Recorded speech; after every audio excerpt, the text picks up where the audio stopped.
juste quelques instants. On est juste en train d'essayer de placer les derniers spectateurs qui sont tout au fond. C'est vrai que nous sommes très heureux de vous accueillir, nos spectateurs, mais il est important pour nous de faire ça dans de bonnes conditions de sécurité. Donc dès que tout le monde est bien placé au fond, là-bas au niveau de la ligne de chronométrage, on pourra envoyer la première voiture. Pour information, un temps de référence a été fixé ce matin, donc on a étalonné un temps, il est de 17 secondes. Donc 17 secondes. Oui, mais c'est bon, hein, Lolo. Tu te mets en dessous, c'est bon. Alors ils ont fixé le temps de référence avec une Subaru. Au pas, me précise-t-il, mais j'ai jamais vu une Subaru rouler au pas. Ouais, t'avais crevé, merci Stéphane.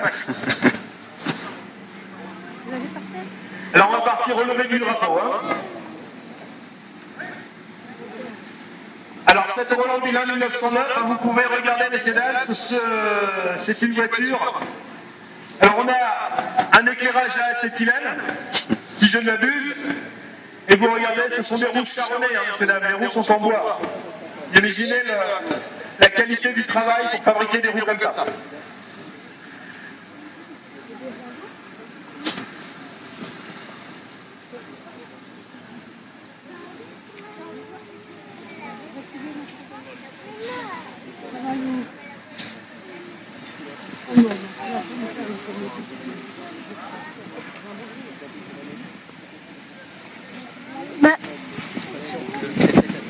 Bruno est en train de nous dire, moins on met d'eau, moins ça chauffe.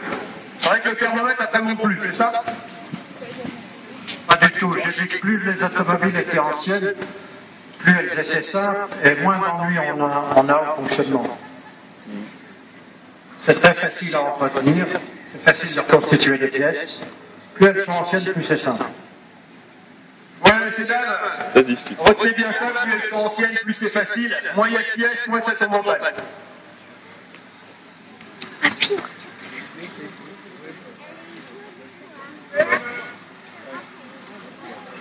Peut-être tu vas te faire du mal. Allez, lève-toi.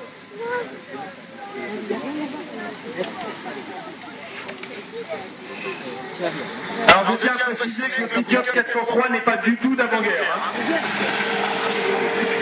Ah, il y en a qui s'impatientent. Ah, jaune canari avec le klaxon canari.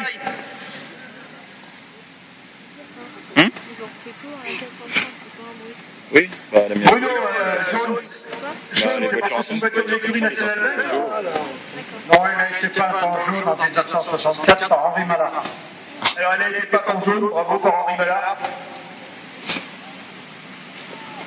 Vous ajoutez? On attend le départ. On attend le départ. Stéphane, t'es prêt?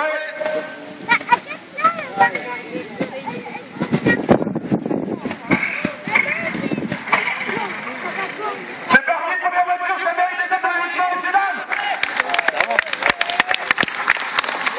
Alors la deuxième voiture, c'est une Riley.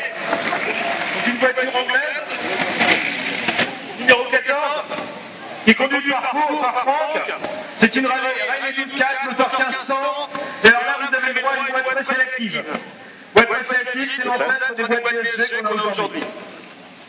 Presque ça, oui, effectivement. En tout cas, félicitations à tous ceux qui sont venus partager un moment de passion avec nous. C'est super, on est très bien accueillis au Touquet. Il faut absolument que ce soit refait. Eh ben, on te prendra au mot et on le refera, Franck. Rien que pour toi. Donc, une Riley 12.4 de 1938. C'est parti.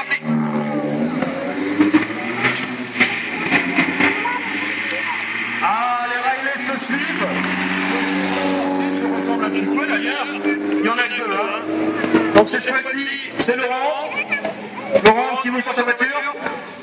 C'est une voiture de route. Mais c'est pas une Ferrari. Non, voiture de 1938. Recarrossée jusqu'à Tracker. Dans sa configuration actuelle. Donc dans sa configuration actuelle, un peu modifiée, ce que j'appelle une voiture de gentleman driver. Une voiture qui court en club racing en Angleterre. Elle aussi avec la boîte sélective, dite boîte Wilson. Ouais. Attention.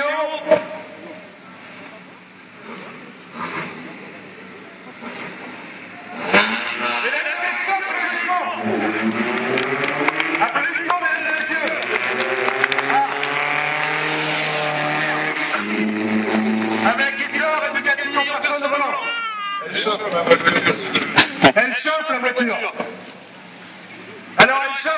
Bugatti sont faites pour rouler, mesdames. Et quand Bugatti disait, quand on lui reprochait des voitures qui ne freinaient pas, mesdames, messieurs, les voitures sont faites pour rouler, pas pour s'arrêter.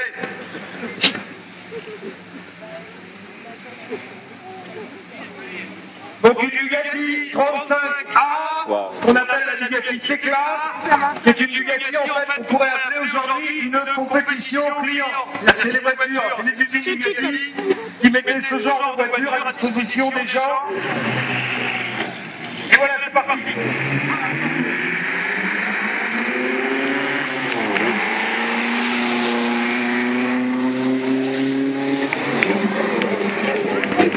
Alors là, mesdames et messieurs, on est toujours sur la Bugatti, hein, toujours la même allure, toujours la voiture, une des formes les plus pures qui existent.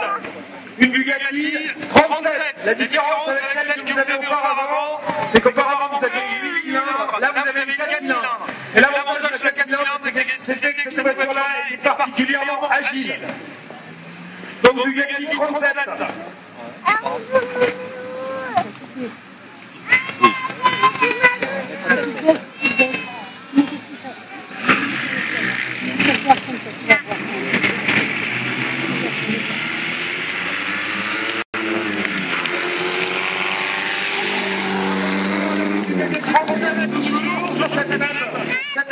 Super pure. Et là, j'insiste beaucoup, c'est une 4 cylindres, c'est une voiture qu'on appelle l'imitation client. Je l'ai dit, et vous verrez à l'arrière, mesdames et messieurs, un logo qui est particulièrement intéressant. Quel est le logo? Non, non, c'est pas de lutte, c'est une liquide de refroidissement. Alors, le logo que vous voyez à l'arrière, c'est simplement un qualité de pharmacien qui se serait trempé dans le marron.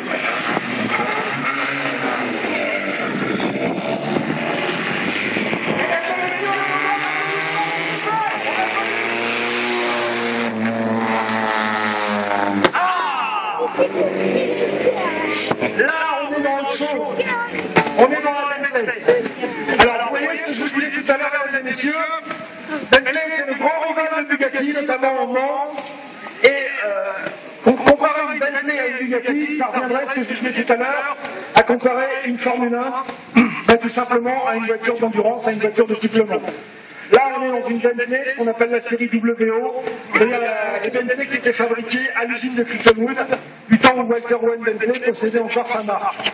C'est en 1929 qu'il a dû céder sa marque et que Henry Royce a racheté Bentley. Voilà. Donc là, on est sur une 3 litres, une Bentley 4 cylindres, 3 litres. Wow.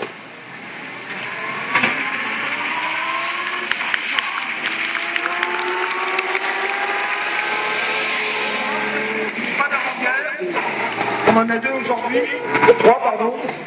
Là vous êtes devant une voiture qui est assez exceptionnelle, c'est une Lenterie Terrier. Alors cette voiture, Lenterie était un ingénieur anglais, motoriste, et qui pendant sa jeunesse, pendant son service militaire, il a fait son service à la Navy, et à la Navy on lui a demandé de fabriquer un engin pour habituer les pilotes d'avion qui devaient être catapultés aux accélérations foudroyantes de la catapulte. Là, on est sur une voiture qui, à l'origine, avait un 4 cylindres 8 litres. C'est parti, tiens, du moment.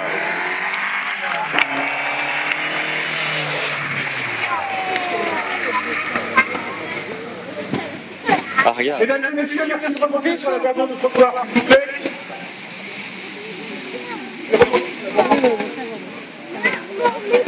Alors, un des premiers tricycles. Un des premiers tricycles qui est un Darmon modèle étoile de France. Donc, bicylindre en V. Vous voyez, c'est un moteur assez fabuleux parce que, tel que vous le voyez, si vous approchez un peu, vous voyez les tiges de sculpteurs qui font accélérer les soupapes. Donc, un Darmon étoile de France. Darmon étoile de France, modèle 1934. Un des derniers fabriqués, 3 roues. Les particularités de ce Darmon étoile de France, eh ben, c'est que c'est un engin, c'est que c'est un engin qui est équipé d'une marche arrière.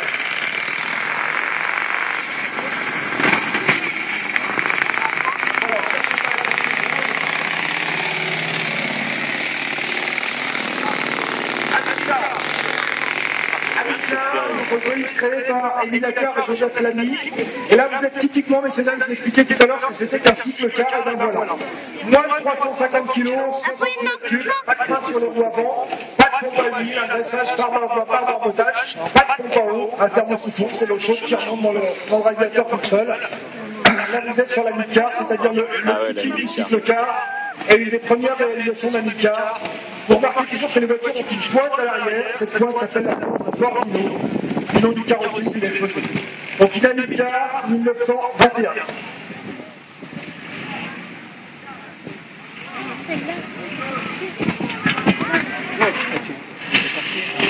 Voilà, mesdames et messieurs, ça y est, ça s'applaudissement. Ah, BMC.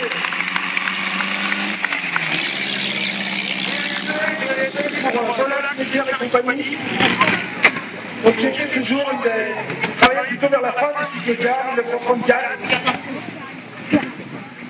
1934. Alors BMC, c'est une petite histoire sur BMC que je vous raconterai tout à l'heure, qui est une histoire de sa pilote.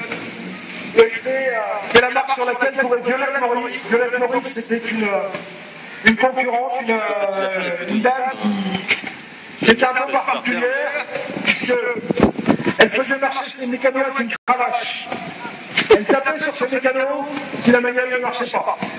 Quand même quelqu'un, Violette Maurice. Comme Max. Alors, on va laisser passer la BMC, qui aura une grande histoire un peu plus tard. Parce qu'on avait perdu le piston de, je sais plus, du 3. Voilà, BMC à Motorscap. Ouais.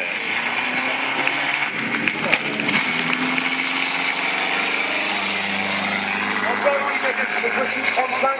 T signifiant Targa Florio. Targa Florio étant une course en Italie. Donc là, c'est une Bugatti qui n'est plus une compétition client, mais qui est une Bugatti compétition usine. Alors vous voyez, mesdames et messieurs, tout à l'heure on vous parle de freinage. Et bien ce que vous voyez sur le côté des roues, ce sont les câbles de freinage.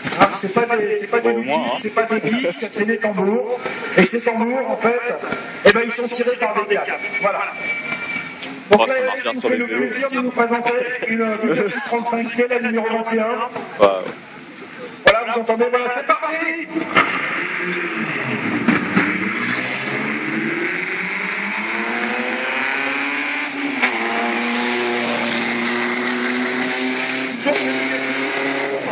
Et là, on est sur ce qu'on appelle une petite rage, enfin, une Breccia. Une Breccia à la configuration course. Encore une fois, une Bugatti, une première Bugatti, encore quand celle-là est 1924, c'est une des dernières séries de chez Breccia. Des Breccia, c'est une 4 cylindres. Ce tel soleil dans le dos. Et t'as les arbres qui te mettent de l'ombre. Faut savoir tu te mets 800 ISO et tu mets non, non, mets-toi, tu le montes, mets-toi 400 ou 800 ISO et en vitesse, tu te mets à 1000.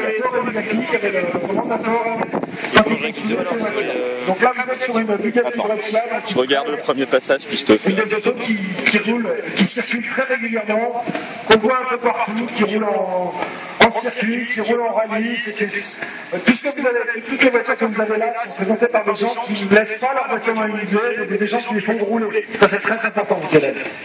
Beaucoup de respect pour les gens qui font rouler leur voiture. Et là, vous êtes aujourd'hui des gens qui, pour le plus grand plaisir, ne vous le présentent pas de façon statique et vous font voir comment elle roulait en 1924 et comment elle roule encore 90 ans plus tard.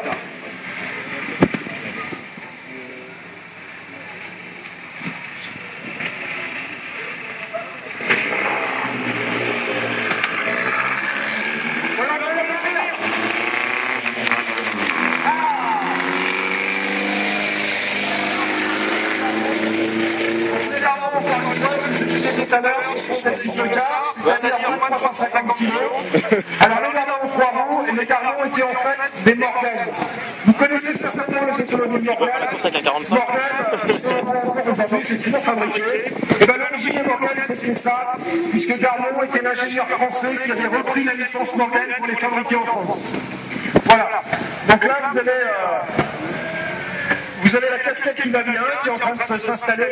Et là, cette voiture-là est une voiture qui vient de ressortir récemment des collections du musée Schlumpf. Puisque le musée Schlumpf, il restait quelques stocks. Et cette voiture vient de ressortir après 60 ans de mobilisation. Et voilà, elle roule aujourd'hui pour vous. Bravo, messieurs, dames, on l'applaudit.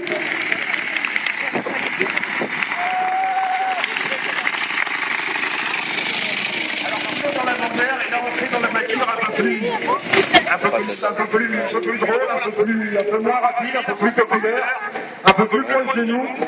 C'est Johan qui nous présente une Peugeot 190 S. Alors, c'est la même qu'on a eu au garage. Pour une quelconque évocation d'un modèle de sport. Le S, d'ailleurs, il paraît qu'en Angleterre, ça veut dire slow. Et effectivement, la 190 S, le S doit vouloir dire slow. Donc là, Johan nous présente cette auto. Alors, cette auto est sortie de restauration il y a à peu près 1 an. Elle fait partie de notre